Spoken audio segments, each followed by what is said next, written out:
a proposition. And this may be helpful. I mean, the book deals with 4 levels of abstraction. There was this level of reflexivity as a general concept, which states that there's a structural difference between natural phenomena and human phenomena, because in natural phenomena, thinking doesn't enter into the phenomena themselves. So there's only a cognitive function of trying to understand what goes on. Whereas in human situations, you also have a participating function. You actually try to change the situation. So on the one hand, you have the cognitive function where your thinking supposed to reflect reality. On the other hand, you've got this manipulative or participating function where you affect reality. And those 2 functions interfere with each other, as a result of which neither function has a determinate result. So you can't base your decisions on knowledge, because you are affecting what you are thinking about, and therefore your actions have unintended consequences. And so your imperfect understanding is a very important influence in determining the course of events. So this path dependence is very much due to imperfect understanding. I mean, in economics, we do take into account that, but you seem to be saying something beyond that, which is that somehow stories are always going to be different. Mm-hmm. Is that you can't predict how people will react to this participation. I mean, the idea that you should be able to predict the future is really a nonsense, because the future is determined by the decisions that people take. And since they don't base their decisions on knowledge or on, we call it, rational expectations, their decisions, I mean, you know, the way Secretary Paulson reacted to Lehman Brothers. We're going to talk about that. I mean, I just bring that up as an example. You know, that changed the course of history. So how could you predict that? So, I mean, I think that I have a theory that explains the current crisis better than, let's say, the prevailing paradigm.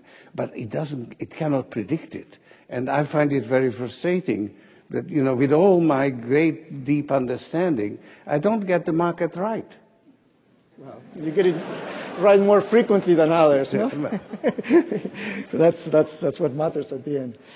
There is another concept, and this is the last conceptual question before we get into the crisis, but there's another concept in economics which is called social learning, and that's essentially that you know, we learn from the actions of others, mm-hmm. and in those models, what typically happens is that the early entrants make money and the late entrants lose money, mm-hmm. and typically ruin the business. Mm-hmm. I think you say this very nicely in your book. I think you call it the Peters principle. You say ideas that work well will be exploited to the point that they do not work anymore. Mm-hmm. And you seem to be saying that the reflexivity principle will always imply that. Mm-hmm. And I wonder, how did you come to this idea? No, I mean, as a working hypothesis, you see, you have this, let's say, rational expectations theory that markets are always right. And I think as a working hypothesis, it's much better to assume that the markets are always wrong. In other words, there's always reflect the existing state of affairs in a distorted or biased way. But the prevailing perception of the market actually affects the so-called fundamentals that market prices are supposed to reflect. That's the reflexivity. And that's something that is endemic. That is the nature of financial systems. Now, bubbles are a particular manifestation of this two-way connection, where initially you always have a misconception involved. But initially, reality actually confirms, reinforces both the trend and the misconception. So it becomes a self-reinforcing process until the misinterpretation of reality becomes so glaring that it's unsustainable. Then usually you have a kind of a period where people go on, dancing even though they realize that, the music is about to stop, or, and then you have a reversal. So it's a non-linear process. That's a bubble which is initially self-reinforcing and eventually self-defeating, so reversed. Now, this doesn't happen very often. It's actually more the exception than the rule, because usually markets actually correct their own mistakes. So the feedback that you get from the market initially is self-defeating. The misconception is defeated. But occasionally you have this self-reinforcing. Is there a pattern in this occasionally? Pardon? Is there a pattern in this occasionally? When does it happen? Is it policy mistakes? Is it? Well, there's always two elements. There is a trend that occurs in reality. It can be, let's say, ever-increasing use of leverage. Mm-hmm. That's one of the effects. Or it can be the discovery of internet and the technological innovation that goes with it. That's something that really happens. And then there is a misinterpretation.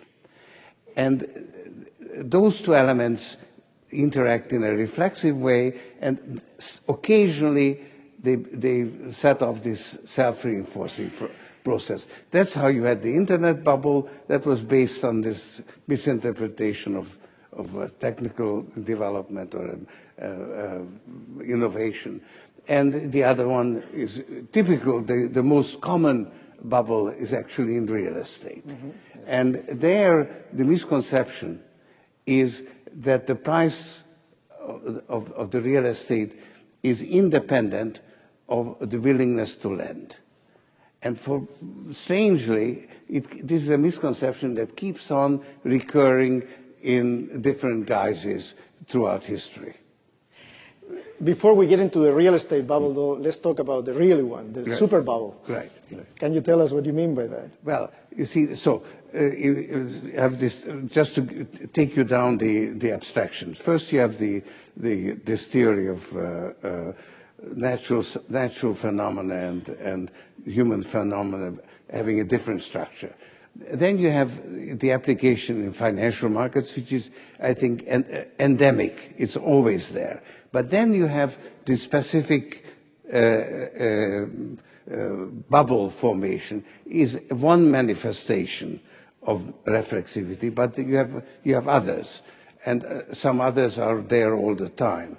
And then you have the interpretation of this particular bubble, where I contend that you have the housing bubble in the US, which was just a relatively small bubble.